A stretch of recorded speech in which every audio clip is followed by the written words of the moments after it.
Hey everyone, it's Lars here, and welcome back to Virtual Paddock. Today's video is going to be quite special for me, and that's because of this. I've got a new wheel.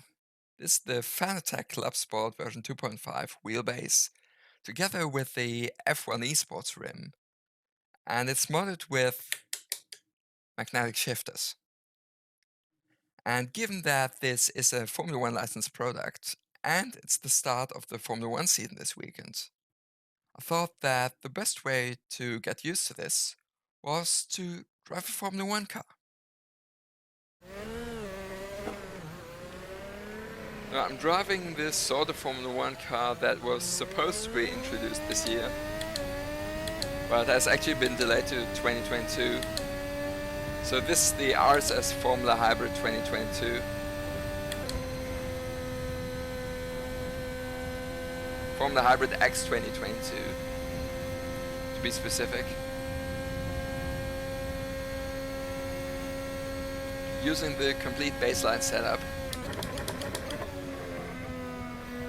So it's not optimized for this track, and I'm not going to be setting any crazy fast lap times.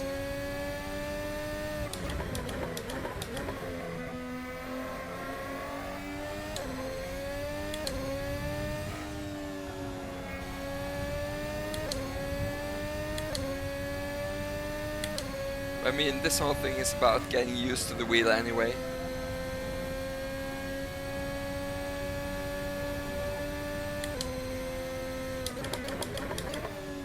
So far I'm just using the Fanatec recommended settings, which I do have to say feel pretty damn good.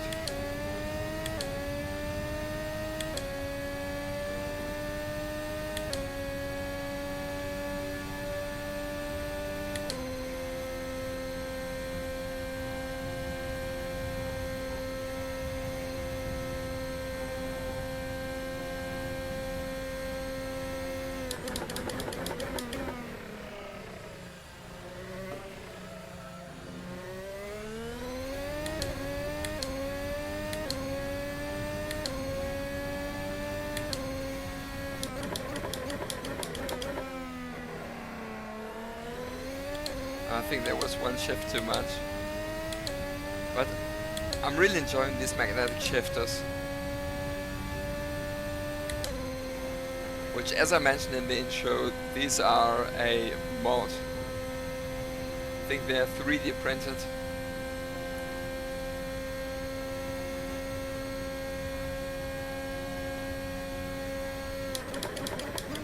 But they feel absolutely fantastic. It's just so much more defined than the ones on G29 that I had.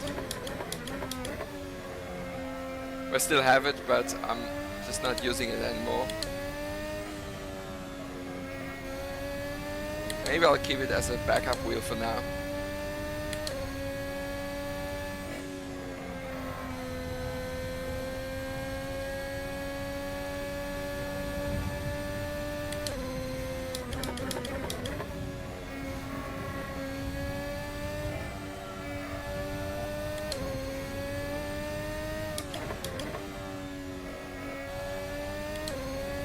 Also, by the way, this isn't my first drive with this one.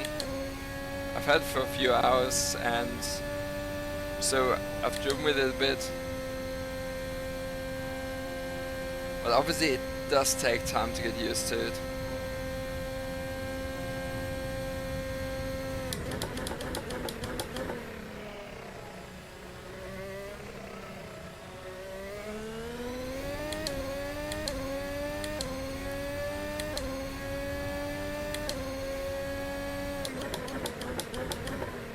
And actually this Sunday,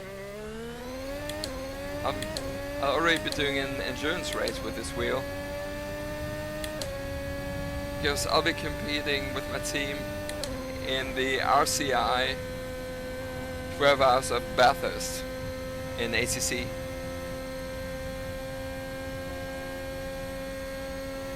I'm really excited for that race.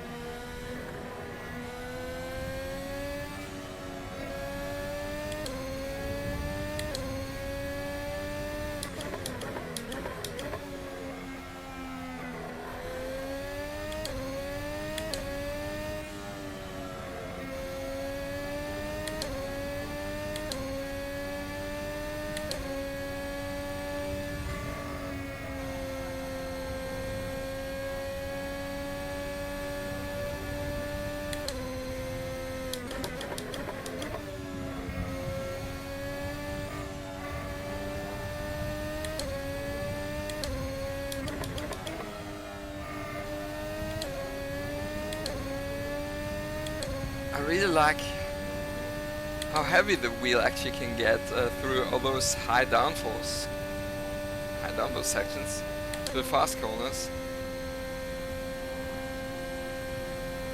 And just coming from a much weaker wheel,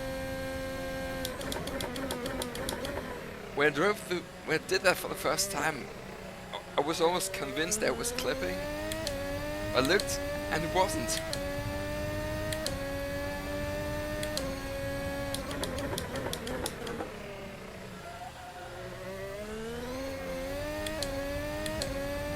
I mean, this wheel, in terms of peak output, it's like 3 times as strong as the G29. The G29 has like, I think 2.5 Newton meters of peak torque, whereas this one has, I think 8.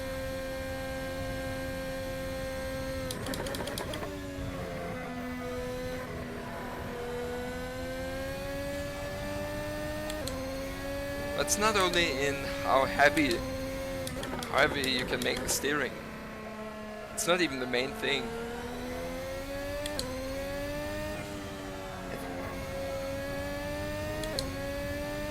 The big thing is really that it's just a lot better at communicating all the details. Like if you have a little snap of oversteer, often a wheel with very low torque,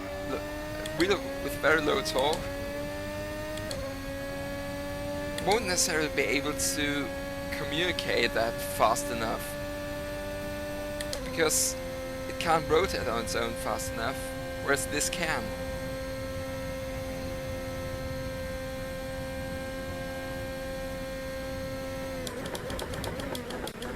But that's not to say that the G29 is a bad wheel, because it isn't.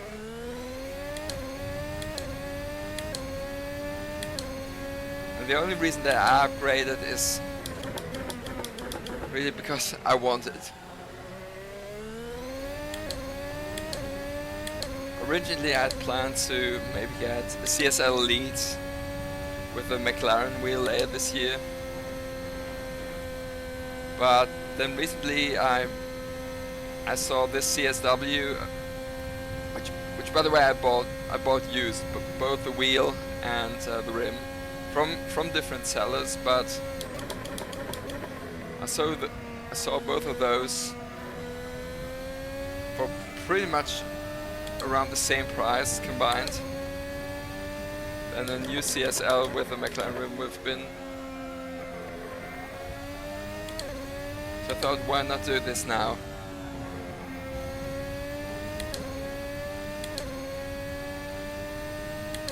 And so far, I think it was the right decision.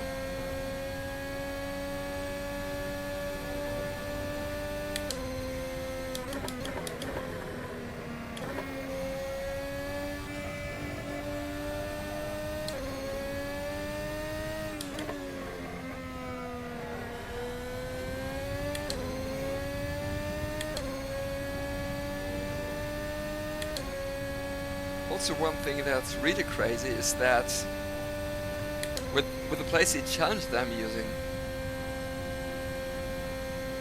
it almost feels more solid with this one than with the G29.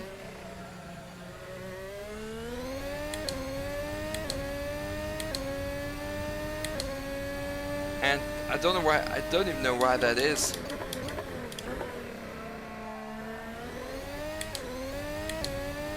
Should have been second there. Maybe it's just because the force feedback on this one is a lot smoother.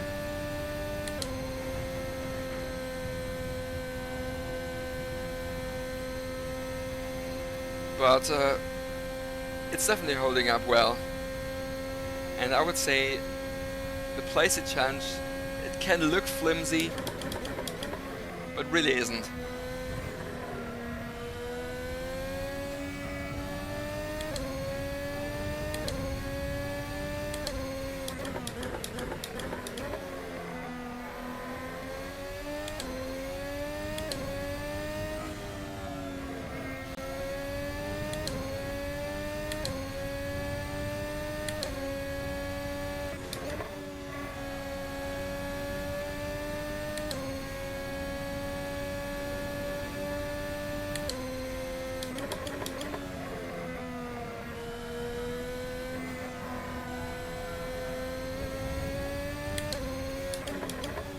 Right, I'm gonna finish this lap.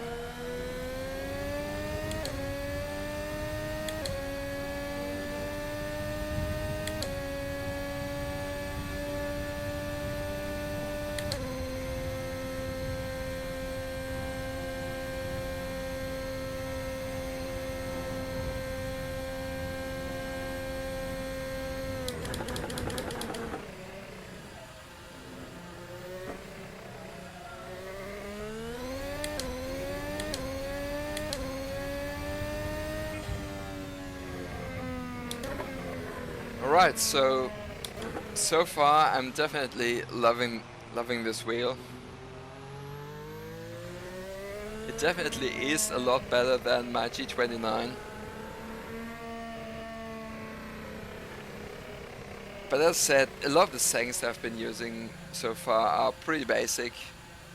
I'll probably end up tweaking the force feedback a bit more.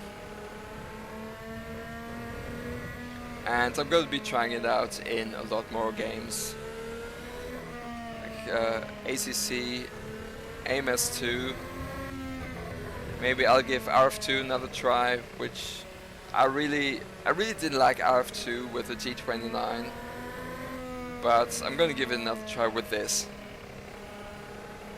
But anyway, thanks for watching. I hope you enjoyed this video. So, till next time, use the downforce and see you soon.